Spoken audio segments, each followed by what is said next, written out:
Hello, everyone. Thanks for tuning in once again to Queen Amadon TV presents Beyond the Realm.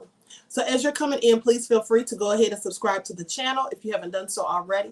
Be sure to click the notification bell and click the word all so that you're notified each time the Queen Goddess goes live. Okay, so let's give everyone a few minutes to come in. Hello, Kenla, Queen Conscious, Stan, I am Bass, General Overture, Nevermind 56. Okay. So, hello, Mary. So, I haven't been on this channel in a while. I have clearly been very busy, but I have to get back to posting on this channel at least once or twice a week. All right? C-Stan said, today is my birthday. I hope it doesn't mean something bad. No, beloved. Happy birthday to you. Hello, Silent D. Okay, so let's get into it. Thanks to everyone who's tuned in. Desmond, True Justice, Conscious Outlaw. All right, Alvin. Let's get into it, because I'm going to tell you all some nefarious stories of crimes that were committed on Halloween. Murders, that is, specifically. Now, Halloween crimes are usually thought of as the thoughtless mayhem of demented strangers who enjoy poisoning candy or putting razor blades in apples. But crimes committed on Halloween are much more sinister and serious than you could ever think. Now, these are much more than just urban legends. There have been numerous murders, kidnappings, and assaults that have taken place on October 31st, and many are directly related to the festivities of the holiday. Now, while it remains debatable as to whether or not there's a spike in crime on Halloween, there's no debate that all that these particular assaults happened in connection with the holiday. And like I told you all on a previous broadcast, that people commit these crimes on Halloween because people are wearing costumes. So it's easy to disguise themselves. Now, many of these crimes have been carried out by people who took advantage of the occasion to wear a costume and fool their victims for just long enough to kill them. Others involve people who are out trick-or-treating and returning from parties late at night. But as with most violent crimes in general, crimes that happen on Halloween are usually committed either by someone known to the victim or in a case of mistaken identity. In a few cases, the crime has never been solved, and years or decades have gone by with no closure for the loved ones of the victims. So I'm going to tell you some of the true stories of the worst crimes that have been connected to Halloween. So let's get into it. Anya, beloved, thank you for your contribution to the channel. Peace, love, and blessings to you. Okay, now let's start with the first nefarious tale. The first one was about a boy by the name of Nathan Brooks. And I told you this before in another true crime episode, actually. Now, Nathan Brooks is said to have gotten Halloween canceled in the small town that he was from.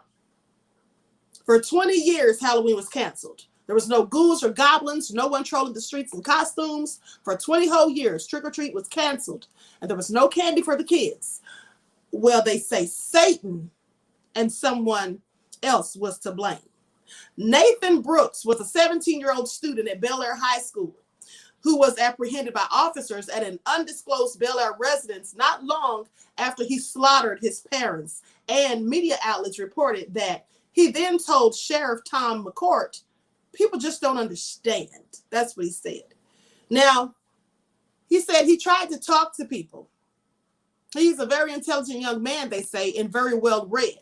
There's a fine line between madness and genius. This is what the sheriff said. Now, I want you to pay attention to that, because you see, when these devils go out here and commit mass murders or kill up their whole families and all that stuff, you know, amazingly, law enforcement still finds something nice to say about them. So let me just tell you, this is what happened. He shot his father, who was 53 years old, Terry, shot him in the head 3 times at point blank range with a hunting rifle before he decapitated him. And then after he decapitated his father's head at the base of his neck, he placed it inside of a punch bowl. Now, mind you, he decapitated his father's head with a hacksaw, right? Placed the head in a punch bowl. He also used an axe. And a knife to then murder his 52-year-old mother, Marilyn, who had returned the day before from a trip to Florida. Now, his brother Ryan, who was only 16 at the time, lucky for him, he wasn't at home because he spent the night at his friend's home. Now, the young man who now resides in the Columbus area discovered his parents' bodies when he returned home the next morning. As a reporter from the Wheeling newspapers, he says, I was dispatched to cover the story the same morning, and the scene at the house was surreal. When I arrived after the brutal murders, according to the report, Road Sergeant Dan Samples was the first to respond. And later, the police officers and sheriff deputies were canvassing the property. Now, the officers going in and out of the house, however, seemed like they were very stunned. They saw Terry's head in the punch bowl, his eyes closed with the evidence photos when the evidence photos were taken. Samples discovered the father's headless body in his bed, his arms above his torso, and blood splattered throughout the bedroom. Now, the deputy saw Nathan's mother still covered with a blood-soaked comforter in her twin bed with a long knife deeply embedded in her right side above the waist. And they saw that she also had been chopped with an axe. Her son had left a ball-peen hammer at the bottom of the bed also. The punch bowl holding Terry's severed head rested on a wooden chair in the living room.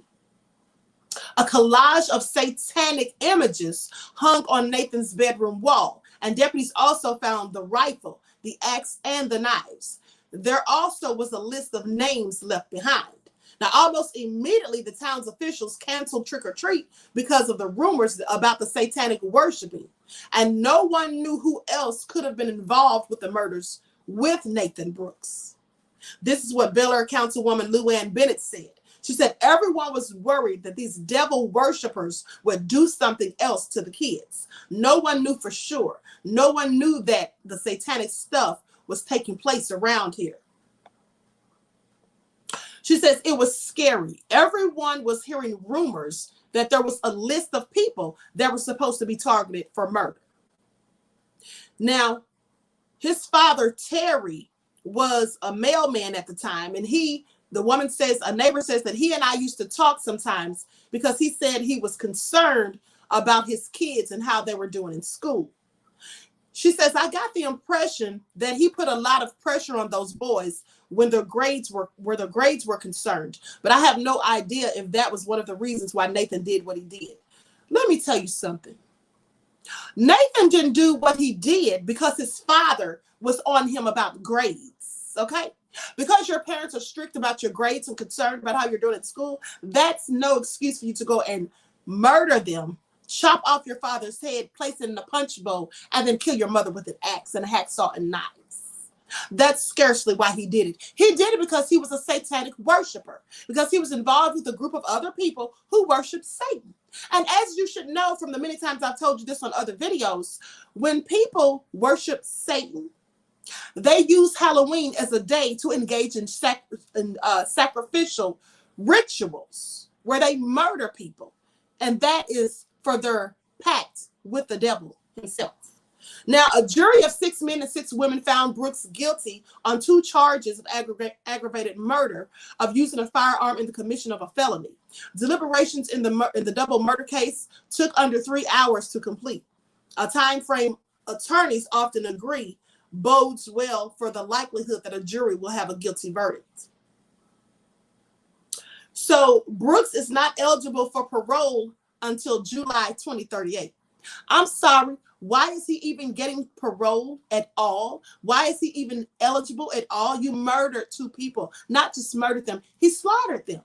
And here's the thing that they don't say in this article. His younger brother, Ryan, who was at the friend's house where he spent the night, well, he went to that house. Now, he was probably going to try to break in to kill him, but he ended up leaving a note. Okay? And they say he was found and apprehended by police at an undisclosed location. Now, they don't want to say where that location was, but rumor has it that it was a place out in the woods where these satanic worshipers would meet, and that there was all types of satanic symbols and all types of devil worshiping things inside of the building. It was an abandoned building where they had all of this stuff supposedly. So that is one story. And this was all committed by a 17-year-old. His name is Nathan Brooks. I'm going to share my screen to show you a picture of him, and then we'll continue. C-Stan said, you would be surprised how many kids come up kidnapped on this day. Child sacrifice. Absolutely. Absolutely, beloved. Now I'm going to share my screen so you all can see this nefarious devil who did this to his own parents.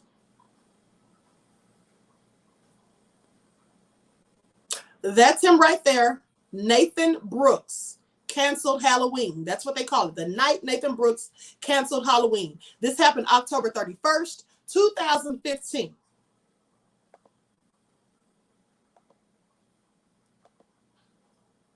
Now, another story, the poisoning of Timothy O'Brien. Now, while the vast majority of Halloween scare stories about razor blades and apples and poison candy and all of this stuff that they say are urban legends or whatever, and moral panics, well, there's a story that is unfortunately true about an 8-year-old boy by the name of Timothy O'Brien. He had a packet of Pixie sticks that was given to him by his father, Ronald, to cap off his trick-or-treating. The poor child died less than an hour later after he ate what was in the Pixie stick.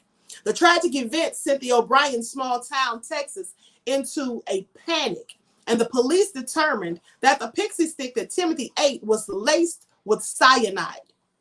When Ronald's story kept changing, police began to investigate him, and that was the father, of course. They found him to be deeply in debt and that he'd taken out massive life insurance policies on his children. Police found that the other children had also been given candy by Ronald, but hadn't eaten it yet. Lucky for them. Ronald O'Brien was found guilty of murder and was executed in 1984. So his plan was to kill his own son just so he could get the insurance money to pay off his debts. Clearly nefarious. The murders of Leslie Mazzara and Adrian Inso. Now, this was a grisly story. I remember seeing this on the Identity Channel years ago. Late on Halloween night in 2004, roommates Leslie Mazzara and Adrian Inso went to bed after handing out candy to children in the neighborhood. A third roommate, Laura Minza, was awakened at 1 a.m. by the sounds of a scuffle. Not knowing what was happening, she ran in terror from the house. When the coast was clear, she ran back upstairs and found both of her roommates dead. Throughout the investigation, FBI agents found cigarette butts near the scene of the crime that matched blood evidence inside the house, but found no known matches to the DNA in the databases. Officers and FBI agents spoke to nearly 1,000 people of interest during the investigation, including one of Insogna's friends by the name of Lily Purdholm. Her husband, Eric Koppel, became a person of interest during the investigation when he began avoiding the police. Just didn't want to talk to him, didn't want to have anything to say, wouldn't tell him what he knew or how he knew the victims or any of that. So they got suspicious. Now, nearly a year after the crime, Koppel turned himself in and confessed to the crime. Well, see, he turned himself in because the police were clearly onto him. You see, those cigarette butts that they found near the crime scene, they were actually right outside of the window. It was the same window that he'd used to climb in to kill them. Now, as it turns out, the reason he killed these two roommates is because his girlfriend was friends with them. And she was out, staying out late at night and hanging out at bars and stuff. And he blamed her friends for her bad behavior. Please make it make sense. He blamed her friends because she was staying out late. And so he killed them for that. Now, as I said, the cigarette butts were found outside of the window. He'd obviously been standing there waiting for the perfect opportunity to try to come in once he was sure they were asleep. So he was dropping his cigarettes as he smoked them, dropping the butts. Well, from the evidence that was found inside the house with the blood and the fibers and DNA and all of that stuff, it turns out that the cigarette butts, the DNA on those matched what was in the house. Now, like I said, they checked the databases and he'd never been arrested before, so there was no trace of his DNA or his fingerprints. But when they started questioning people and the police were getting close to catching him, that's when he turned himself in. And he admitted why he killed these women. And it was simply because they were friends of his girlfriend, who he thought was cheating. Now, they go on to say at the time of the crime, Koppel was only engaged to the friend of one of his victims and carried on with the wedding thinking he was in the clear. Ha! So he was still going to get married, all of that, thought he'd gotten away with it. Now, this quote from Adrian Insogna's mother, Arlene Allen, gives a chilling insight into a slayer who thought he'd gotten away with it. She says, You are the man who is so cruel as to invite me, the mother of the woman you murdered, to stand up for you at your wedding, to read scripture to you of love and death, and to bless your union. That's how nefarious he was. Killed the woman's child and had the nerve to invite her to the wedding. Isn't that something? And have her to speak. And then we have the Liske family murders. Now, this was also committed by a teenager. Now, on Halloween of 2010, Ohio teenager by the name of Devin Griffin returned home from Sunday church services to find his brother Derek, his mother Susan, and Susan's husband William Liske murdered. Devin was so traumatized he could only say that the scene was like something out of a haunted house. The culprit was found to be William Liske's son from a previous marriage, William Liske Jr., who had a history of schizophrenia and aggression. Liske was later picked up and pleaded guilty to all 3 murders. He then took his own life while he was in prison in 2015. That's what he did. And let me tell you something. He told the police that he not only had killed because he had mental illness issues, but he also said that the devil made him do it.